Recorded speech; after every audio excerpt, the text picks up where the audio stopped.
Hello everyone, this is part 18 of What If Naruto Got Lost in Time, and I hope you guys enjoy this video and to like, to subscribe, to share, and check out the playlist, to see more comment down below. Now let's start the intro. They call me a god. They call me a god. They call me a god. Join my membership, the perks are great. It's in the description. Be sure to like and subscribe, it gives me more motivation. Enjoy.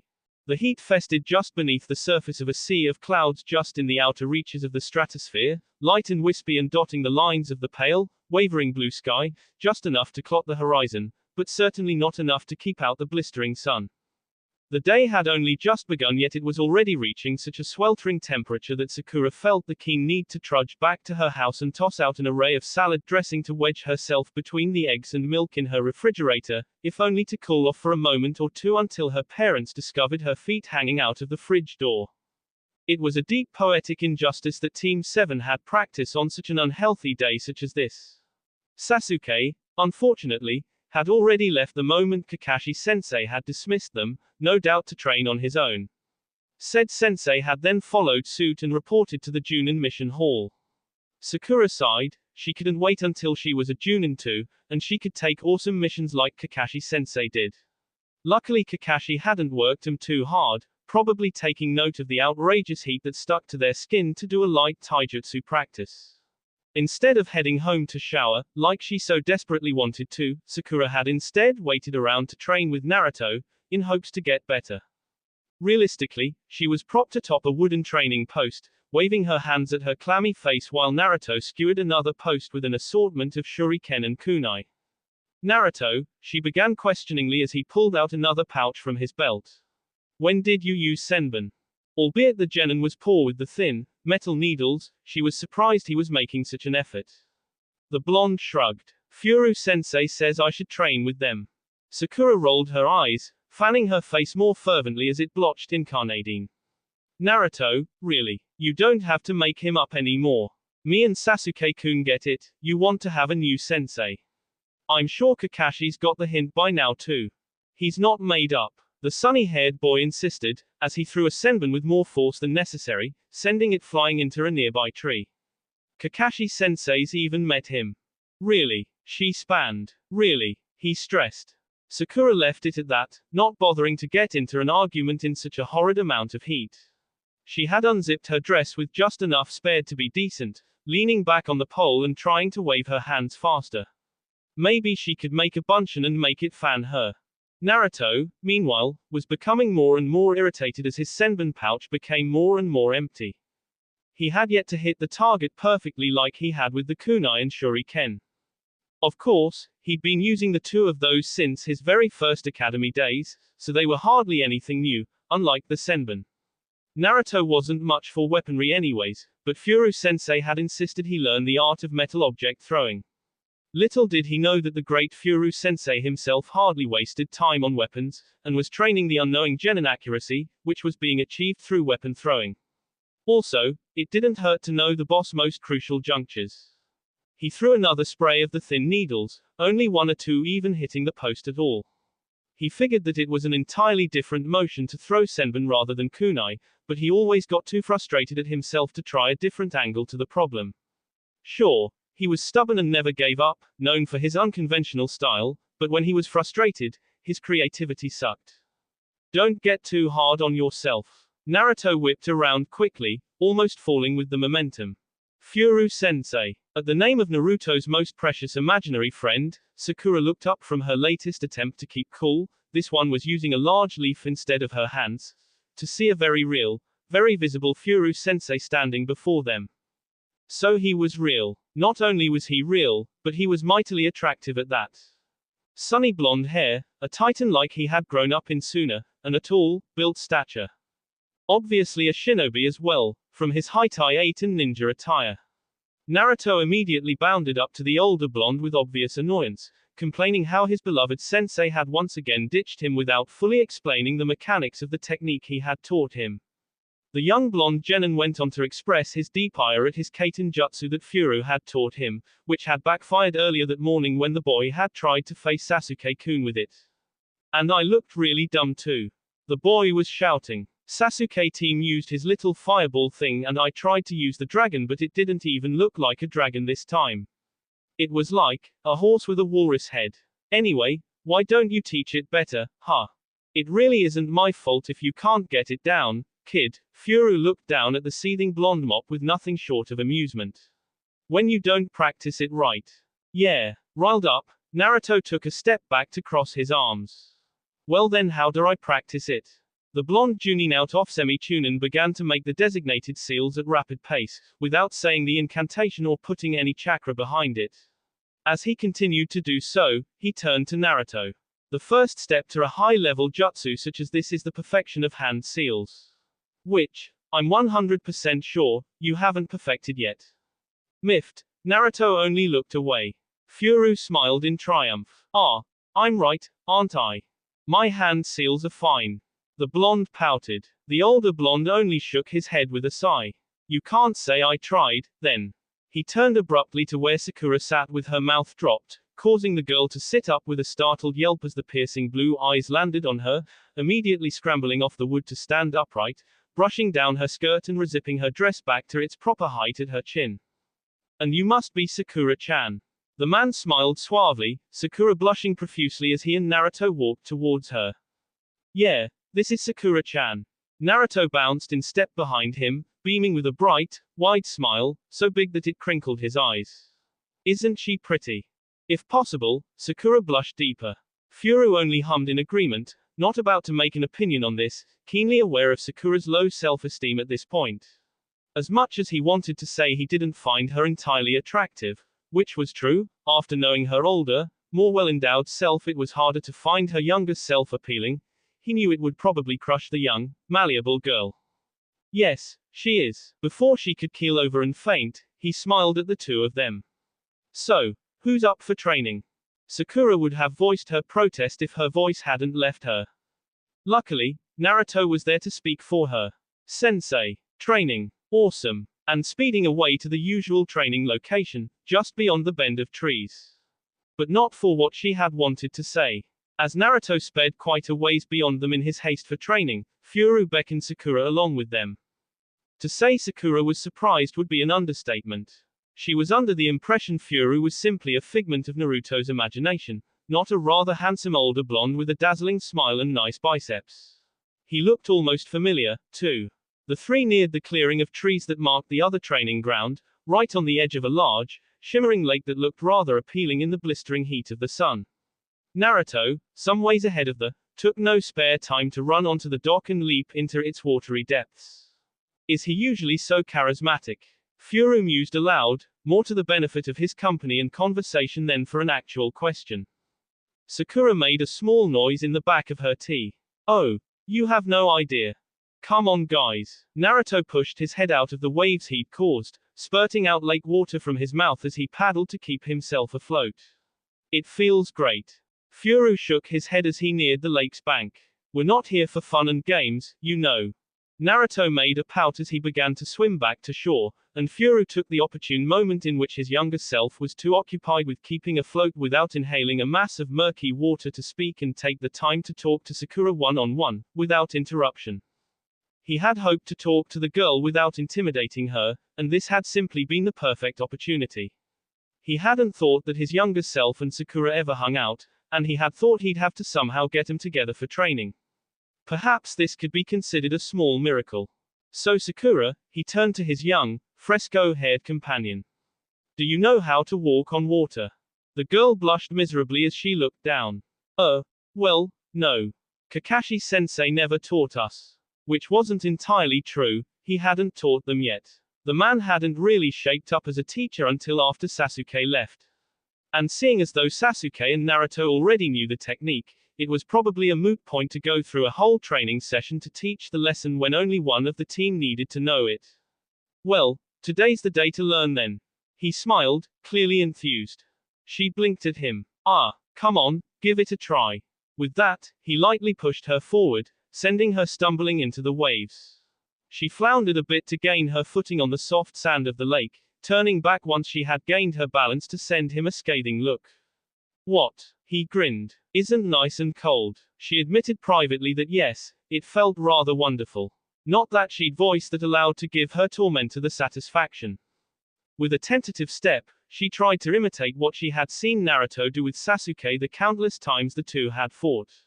Her footing was, at best, rocky, as Naruto shook the lake's surface with his flapping arms and exaggerated movements. She tried to place her foot down solidly on the water's thin skin, only to find her foot going through into the depths. Naruto. Furu, noticing her predicament, hollered to his moronic younger self. Stop making so many waves. The blonde crawled onto the deck and shook himself off like a wet dog, hair shaking about in a spray of droplets. After the waves settled a little more, she tried again, this time with a little more confidence in her abilities. This time she was awarded with a little bit of resistance before her foot fell limply into the waves. Furu had begun to walk his way closer to where she stood, shin deep in grayish water, his footsteps so light against the water's skin, only causing the smallest lines of ripples with his sandaled feet. He stood a bit behind her to watch her technique, trying to figure whether she was using too much or too little chakra. He clearly remembered Sakura walking up the tree with fluent ease, and he was sure she'd get water walking down without much of a problem too. Ah! She cried in triumph when she got one foot to stay up on the surface. Sakura slowly brought her other foot out of the water to place it tentatively on the shaking surface. Her eyes never left her feet, as if to concentrate her chakra harder with her eyes, arms flayed about in an attempt to keep her balance as still as possible. When she was sure that she wouldn't fall right through, she turned, excitedly, to Naruto's teacher. I did it. He nodded with an easing smirk. Very good. Now, how about walking? The girl blanched immediately as she turned back to look at her wiggling feet. With a little give, she lifted on foot to place it in front, only to fall the 12 inches back into the water abruptly. She gave him a defeated face, only to be met with his confident smile. You'll get it, he said, before turning to her blubbering teammate, who had shook himself off and was now wringing the water out of his shirt. Naruto. Come on, let's get some sparring done. The blonde looked up with a begrudging face. What? He whined. Seriously. Naruto was well aware his taijutsu was sorely lacking. However, so was Furu. Yes. The man began a brisk walk into the center of the lake, waving for Naruto to follow him.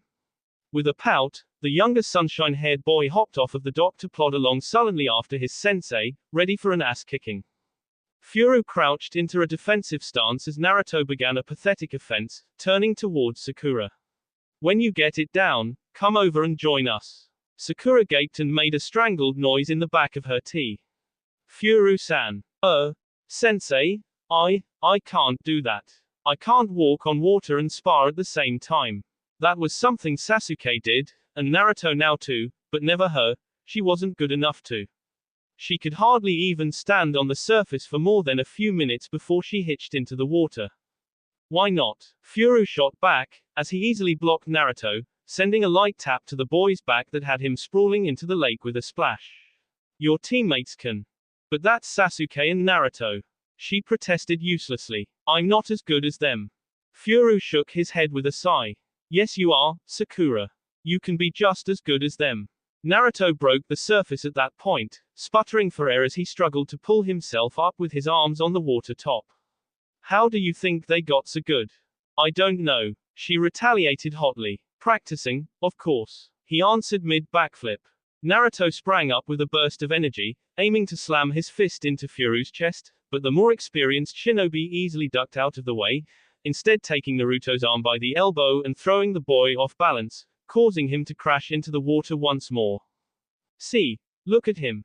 As a perfect example, Furu motioned to the sparkling water that was upturned with Naruto's fall, sparkling in the sunshine. He's failing at trying to beat me. But he keeps trying anyways, because that's how you learn. In an attempt at stealth, Naruto shot his hand out of the water and swung to grab Furu's ankle and pull him down with him, but instead, his hand met hot air as Furu hopped out of his hand's grasp. Unconvinced, Sakura watched skeptically as time after time, Naruto rose out of the murky water to have another go at Furu, who easily sent him spiraling into the water once more. She supposed that perhaps the older blonde had a point, but she certainly didn't want to be tossed like a limp noodle into the water, struggle to break the surface and get back on her feet, before being flung backwards into the watery depths once more to repeat the whole process. Why would I want to do that? She asked aloud, as she took baby steps towards them. It looks painful. Furu only heaved a sigh. Sakura wasn't quite at the mentality he was hoping for her to have. She was still more focused on her nails and her soft skin than she was with her ninja training and her SK. In time, she would become one of the greatest medic nin of their generation. At the moment, she could hardly even mold her chakra acutely enough to stand on the surface of relatively smooth water. Once she could run easily on choppy, storm waves, then she'd be ready. However, that would be quite a long ways in the future, and Furu wasn't sure he'd be sticking around long enough to see it through. Amidst Naruto's jubilant cries as he broke the water, and Sakura's helpless yelp as she once again fell into the water, he tilted his head to watch the clouds maunder upon the sky. War was brewing in Konoha. He turned back to them, watching Naruto prop himself on his elbows as he spat out water, looking content and pleased with life, carefree and happy. Naruto had seen Furu hardly even a day or two ago, when he had trained Sakura and him, and yet the man looked so different in his eyes than before. To Furu, he had seen his younger self long months ago, to the point he had almost forgotten his mission Tsunade had given him. Tsunade. Furu clenched his fists, looking skyward, to where the looming, intense faces of the Hokage were carved into unwavering stone. One day, Tsunade's face, stern and angry in the brows and thin in the lips, looking altogether like an annoyed hunk of rock, would be carved behind the Yondaime. One day, the mountain would crumble under Pain's wrath, and the citizens of Konoha would crumble with it, laying between dust and tears. That day was far off in the future now, but Naruto held the memory keenly in his mind. It would happen. It was inevitable, just as Jiraiya had said, the man himself, pointing out that his death was just as inevitable as the death of a long slumbering tree, cut down to house a family. His death would mark a melancholic moment in time, but it would lead to significance. Naruto wondered what the significance was. Was it to leave behind his only heir, the sole surviving sealing master to teach the further generations? Konoha lay in shambles. The city was in desperate need of rebuilding, Tsunade was comatose, the council was in uproar, Sasuke was out of sight, Sakura was crying, he hadn't seen Kakashi and his most present company had been Sai. Naruto could have screamed. Instead of doing so, which would have been a counterproductive measure of anger management, he looked to the smiling visage of his younger self, who beamed curiously at him. Furu-sensei? Asked the young blonde, as he rolled on his heels. Furu said nothing at first, holding Naruto's gaze. Blue to blue, ocean to sky, infinity to infinity, with an expressionless gaze that seemed like a thin layer, translucent enough for the young genin to glimpse the catastrophic maelstrom behind his eyes. Sorry, I was spacing out. He excused by way of explanation. What were you saying? The Chunin exams are coming up. The young blonde clapped his hands in excitement. I'm gonna show Sasuke team just how good I've gotten. Sasuke. Hearing his name made Naruto stumble into the memories he had with the dark-haired Uchiha. Are you scared, chicken? To find he was in the bingo book as an S-class criminal. That he had Ked Itachi, that he had evolved his Sharingan, and now, that he had KPED the eight-tailed beast, who was Sasuke. Who was he, if not a stranger that Naruto had never met? Not the brooding boy with determination, intense-eyed and fragile-faced with ambition and drive, perhaps not the right kind, but all that Naruto was sorely aware of, as it resided in him as well. More than rivals, the two of them were something more. He told Sasuke as much, all those years ago. You're my brother, and the Uchiha had admitted it. Regardless, he had struck him, lightning wrapping in his hands like the wings of birds, flapping with the jagged electric feathers as they punctured his lung and drenched in blood. That Sasuke was gone. Naruto didn't know the Sasuke who had stood atop the cliff on that blue day, watching him with hooded eyes, a purple sash around his waist and indifference in his dark eyes. So much had changed. Furu looked away from the young genin in front of him, feeling more lost than he had ever been. He was continuing this mission, as homage to Jiraiya and the seal they had created together, and to Tsunade, for she was still, and would always be for as long as she drew breath, his Hokage, and she had assigned this mission personally. Regardless of where his heart was, far away from this sunny day and bright morning, to where Sakura was brushing back hair the color of a flower girl's blush from her face, back against a summer blossoming tree and bottle green, eyes wide but sightless, waiting patiently near his seal. Furu-sensei! Naruto shouted at him, loud enough to knock him out of his musings. The whiskered short genin was gazing strangely, if not irately, at his beloved sensei, who didn't seem to be hearing a word of the ways he would take down Sasuke and win Sakura. In fact, the older blonde looked so uninterested, and wasn't even bothering to hide the fact. Naruto, for all his tactless boisterous attitude and equally tactless empathetic sense, had noticed the change since a couple days ago. Furu looked as if he had lived a year since he had last saw him, stratosphere eyes pensive and cold, hands shaking in fury and sadness. You look as if you're lost, Furu-sensei. Naruto commented, with a frightening amount of insight. Furu sighed. I am. Well, where's your house? I'll direct you back there. It's not that simple, Naruto-kun. He smiled wryly. I'm not that kind of lost. Naruto tilted his head, confused at the depth of Furu's drift. There are other kinds of lost. Have you ever not known what to do? The older of the two looked skyward again. He'd been doing that quite a lot, the sun picking up the saffron in his hair, glinting with the shifting clouds. As if your ambition has been spared from you. Naruto pondered this thought with great intensity, looking as if he hadn't a clue what to say to that. His older, more jaded, self sighed. If Jiraiya was here, he'd know what to do. He'd know what to say. Perhaps Furu could access sage form, find a sunny rock to sit upon, and do some much-needed meditating. No, I've never felt like that. Naruto answered abruptly, and honestly, eyes watching somewhere far beyond this dimension. I've always wanted to be Hokage, and no matter what, I'll never give up. He shook his head, and then stared right at him, with a gleeful grin and a thumbs up. That's my ninja way. He'd never really thought of himself as inspirational. In fact, he never thought himself as anything other than just Naruto. Yet countless people had changed because of the tactless, moronic idiocy he spouted, so stupid yet so brave and innocent. Providing such simple yet distinct answers that solved the most complex of problems. Jiraiya was Tsunade was in a coma, Sakura was distraught, and Sasuke was in the bingo book. But he was Uzumaki, Namikaze, Naruto, and he never gave up.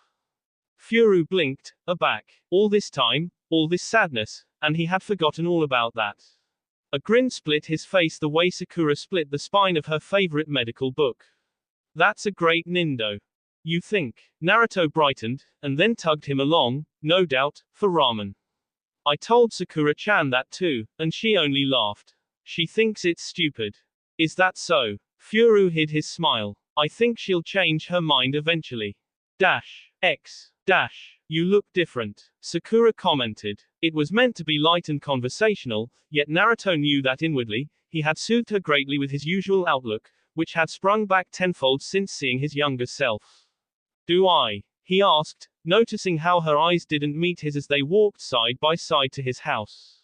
She nodded once, hair falling from behind her ear, and she hastily brushed it back. It had gotten considerably longer, probably because she hadn't the time to cut it.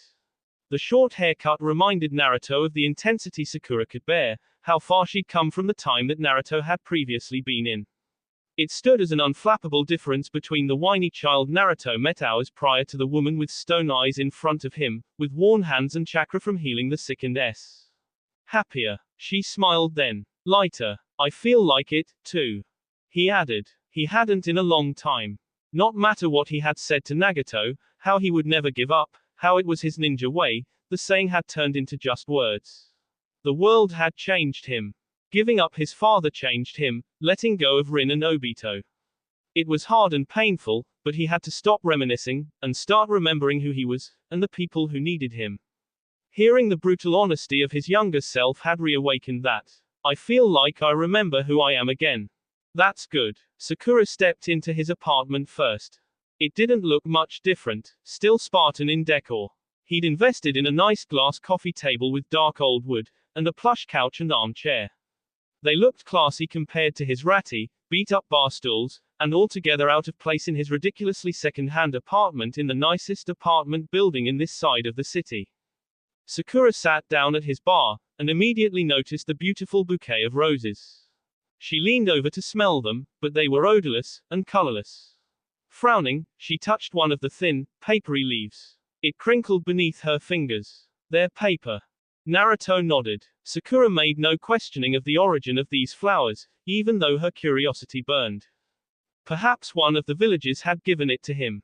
They were quite fond of him now, ever since he saved them. She would be too, and she already was. Naruto was a true hero, but she saw more than just the side he displayed to the general public. Naruto, like everyone, was confused and unsure, weaving through ups and downs.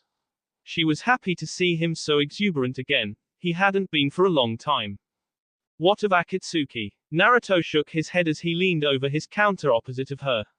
Not sure. Conan left, and we suddenly have an ally in Omegakure. But I hardly think they're over. Sakura wordlessly nodded. Outside, the city was under intense construction. Naruto's building had been remodeled almost immediately. This was no doubt because of the intense funding it had received from its rather prosperous residents, and the rebuilders had seen to making Naruto's apartment as close to its original as possible, probably out of gratitude. Sakura didn't think hers would be up for a long while, and perhaps she should stick to crashing on Naruto's comfortable couch. Sakura was about to open her mouth, when a massive dog came barreling into Naruto's apartment. Akamaru, she reeled in surprise at the large white mass of fur. What? There you guys are. Kiba came sprinting in seconds later, the loud noises of construction coming from the now open window as Kakashi strode inside. Kakashi sense. Naruto blinked, looking between the two of them in surprise. Could you at least knock? He directed to Kiba, and then, to his genin sensei. And you, could you at least try the door? Kakashi didn't seem to be in the mood for jokes, face grim. What's wrong? He began slowly, as he noticed the stone-set faces the two wore. Sakura apprehensively looked between the two. Guys. It's about Tsunade-sama. Kiba confessed. She hasn't woken up yet. You make it sound like that's surprising. Sakura frowned, nonplussed. Of course she hasn't. She used a tedious amount of chakra, and was near on the brink of exhaustion. She's not as young as she looks, you know. That's not what I meant. The boy and his dog companion looked stricken. It's that, well, since she hasn't woken up yet, the council have decided on a new Hokage. New Hokage? Naruto echoed, forlornly. What? How? The council is allowed to elect a new Hokage if the other is incapacitated or unable to perform his or her duties. Kakashi inputted, looking neither excited nor pleased at this information. Kiba nodded. Yeah, I heard they were gonna pick you, Kakashi-san. Oh, it's you. Naruto breathed a sigh of relief. Well, that's different, but not too bad. It's not me. Kakashi cut in flatly. It's Danzu. Naruto's eyes went wide, behind him. Sakura's face lost her pallor. Yeah, but that's not what I came to tell you. Kiba began, sending a furtive, nervous glance to the three of them, looking more anxious than Naruto had ever seen the loud, boisterous Inuzuka. Since Danzu's the new Hokage, he declared Sasuke as a missing nin of Konoha to be killed on sight. Naruto closed his eyes, as Sakura gasped in shock. Behind them, Kakashi cursed quietly. Kiba wavered slightly as he stood, unsure of what to do now that he had delivered Team 7 the news. He knew that the three still had close ties to the remaining Uchiha, regardless of the fact that the Uchiha didn't seem to share those bonds. Sasuke had been in the bingo book for quite a while now, however, he had never been an enemy of the state like he was now. And he certainly hadn't been labeled K on sight. Naruto sightlessly streaked USD the smooth lines of the papery roses against the backdrop of his living room. They hadn't withered at all, staying as immaculate and pristine as they had been when Conan had wordlessly handed them to him, a testimony of her gratitude. He had been able to come up with an answer then, a solution to reviving Konoha. Would he be able to do the same now?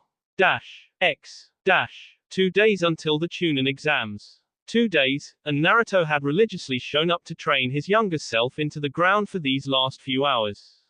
The younger blonde protested helplessly, but Naruto would hear none of it. He wasn't playing around anymore. The Chunin exams, they had started it all. The deciding, crucial event that would change the forefront of the upcoming tides, shaping the destiny of Konoha itself.